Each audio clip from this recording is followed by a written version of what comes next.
The poem of the man God, the first year of the public life. Chapter 125. Jesus at the clear water. Observe holy days. 6th of March, 1945. The weather is not so dreadful, although it is still raining, and people can come to the Master. Jesus is listening, on one side, to 2 or 3 people who have great things to tell him, and then reach their places looking much calmer. He blesses also a little boy whose little legs are badly fractured and whom no doctor could cure. They all, in fact, said, "It is useless, they are fractured high up near the spine." His mother is talking, weeping as she explains. "He was running with his little sister in the village. A Herodian came at full speed on his wagon and ran him over. I thought he was dead, but it was worse. See, I am keeping him on this board, because there is nothing else to be done. And he suffers, because the bones pierces his flesh. And later, when it will no longer pierce him, he will suffer because he will be compelled to lie on his back." "Is it very painful?" Jesus pitifully asks the weeping child. "Yes, it is." "Where?" "Here and here." And with his little hesitant hand it touches his kidneys and his back. "The board is hard, and I want to move. And he cries desperately. "Shall I take you in my arms? Will you come? I will take you up there, and you will see all the people when I am speaking." "Yes." His yes is full of keen desire. The poor little thing stretches out his arms imploringly. "Come then." "But he cannot, Master. It is impossible. It hurts him too much. I cannot even move him to wash him." "I will not hurt him. The doctor." The doctor is the doctor. I am I. Why have you come?" "Because you are the Messiah," replies the woman, who goes pale, then blushes, moved by hope and despair at the same time. "Well then, come, my dear little one." And Jesus passes one arm under the motionless leg and the other one under his shoulders, and takes the child in his arms and asks him, "Am I hurting you? No? Well, say goodbye to your mummy and let us go." And he goes with his load through the crowd that opens out to let him pass. He goes to the end of the room. He climbs onto the kind of platform which they built for him, so that he may be seen by everybody, also by those in the yard. He asks for a stool and he sits down. He adjusts the child on his knees and asks him, "Do you like this? Now, be good and listen." And he starts speaking, gesticulating with one hand only, his right one, because he is holding the child with his left one. The little fellow looks at the people and is very happy to see something. He smiles at his mother, whose heart is palpitating with hope at the other end of the room. And he plays with the cord of Jesus' tunic and with his soft, fair beard and with a lock of his long hair. "It is said, 'Do an honest work and devote the 7th day to the Lord and to your soul.' That is the commandment of the sabbatical rest. Man is not greater than God, and yet God created the universe in 6 days, and he rested on the 7th. Why then does man take the liberty of not imitating the Father and breaking his commandment? Is it a foolish commandment? No, it is truly a beneficial commandment to the body, to morals, and to the spirit. A tired body needs rest like every other being in creation. An ox, which has worked in the field, rests, and we let it rest, so that we may not lose it. Likewise, the donkey that carries us, and the sheep that gives birth to a little lamb, and gives us milk, need a rest. Also the soil of the field rests, and we let it rest, so that during the months that it is deprived of seed, it may be nourished and become saturated with the salts that are contained in rain or emerge from the earth. Also animals and plants, which obey the eternal laws of wise reproduction, rest well, also without our consent. Why, then, does man not want to imitate the Creator, who rested on the seventh day, whereas inferior beings, both vegetable and animal, which only received an instinctive order, know how to comply with it and obey it? It is a moral commandment, besides being a physical one.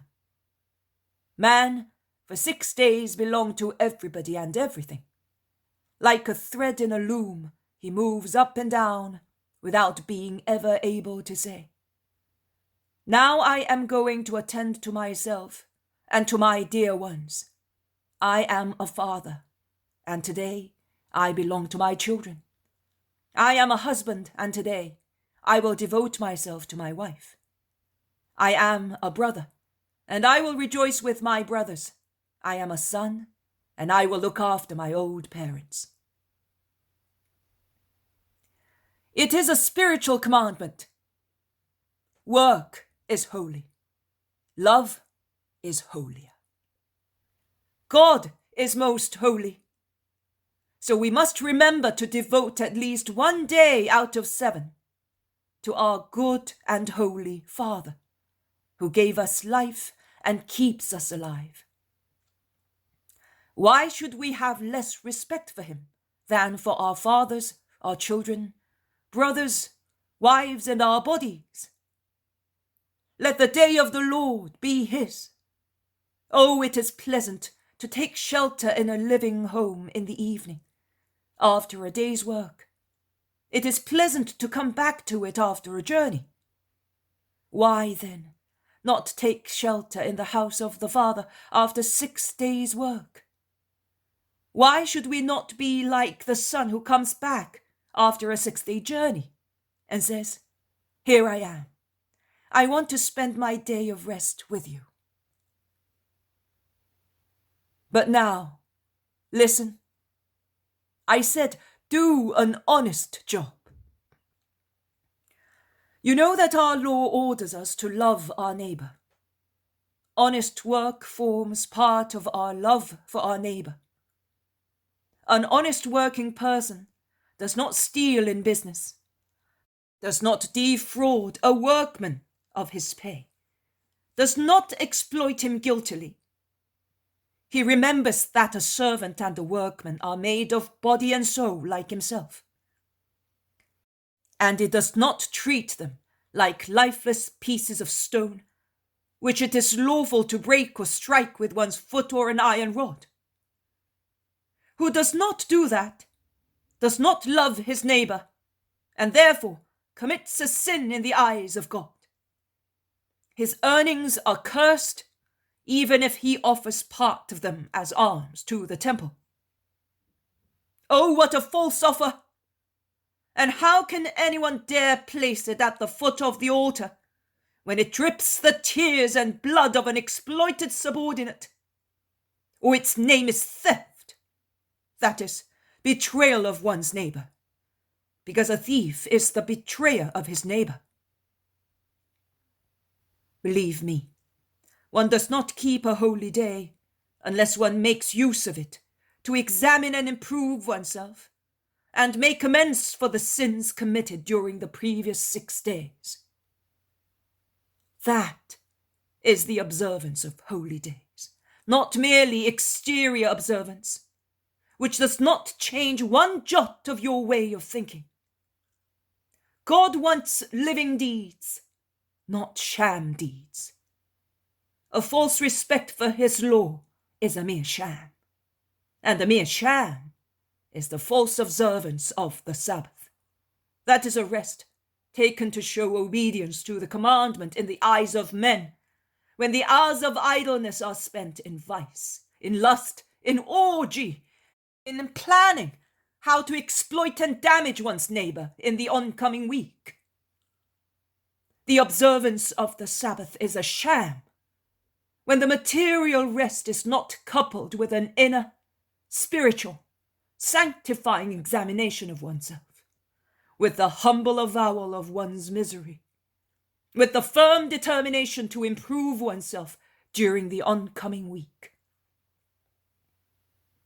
You may say, and if one falls into sin again, what would you say of a child who, having fallen once, should not wish to take another step, that he may not fall again? That he is foolish, that he must not be ashamed if his steps are uncertain, because we were all like that when we were little ones, and our fathers did not stop loving us because of that. Who does not remember the profusion of maternal kisses and paternal caresses we received every time we fell? The most sweet Father who is in heaven does the same.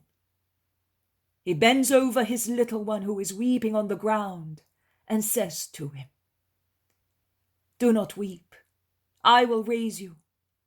Next time, you will be more careful. Come into my arms now. Here, all your troubles will cease, and you will go away strengthened, cured, and happy." That is what our Father, who is in heaven, says. And that is what I say to you. If you could have faith in the Father, you would succeed in everything.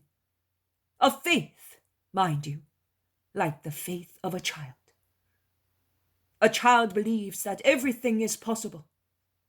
He does not ask whether and how something may happen.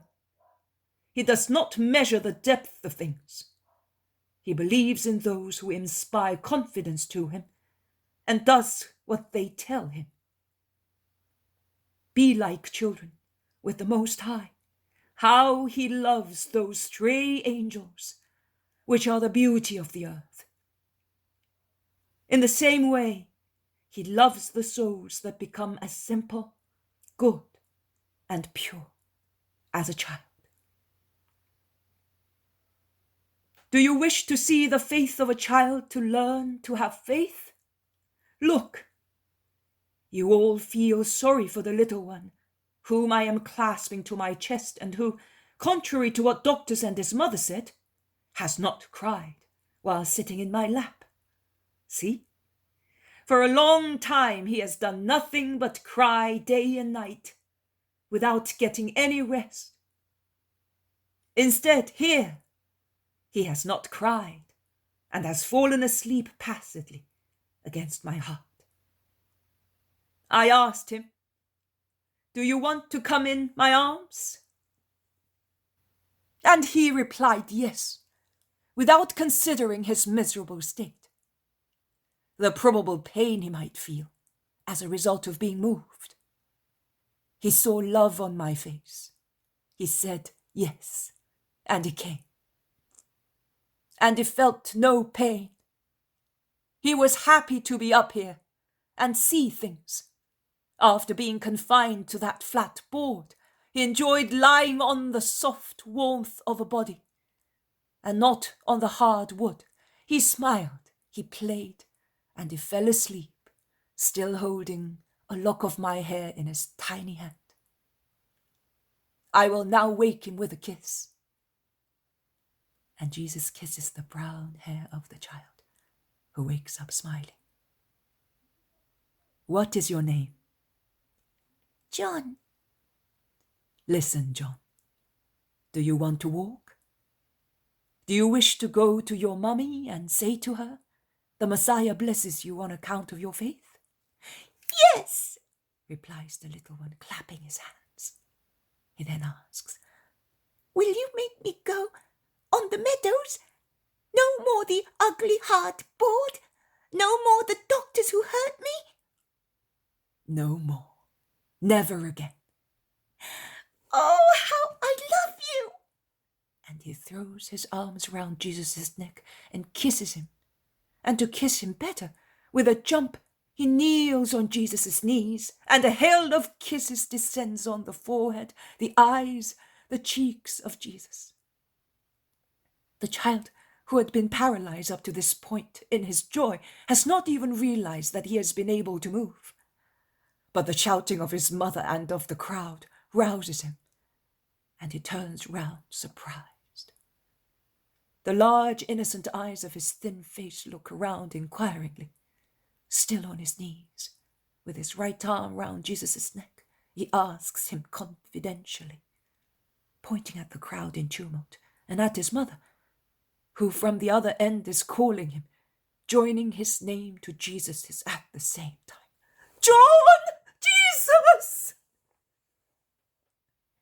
Why are the people and my mother shouting? What is the matter with them? Are you Jesus? Yes, I am. The people are shouting because they are happy that you can walk. Goodbye, little John. Jesus kisses and blesses him. Go to your mummy and be good. The child, sure of himself, comes off Jesus' knees, runs to his mother, flings his arms round her neck and says, Jesus blesses you!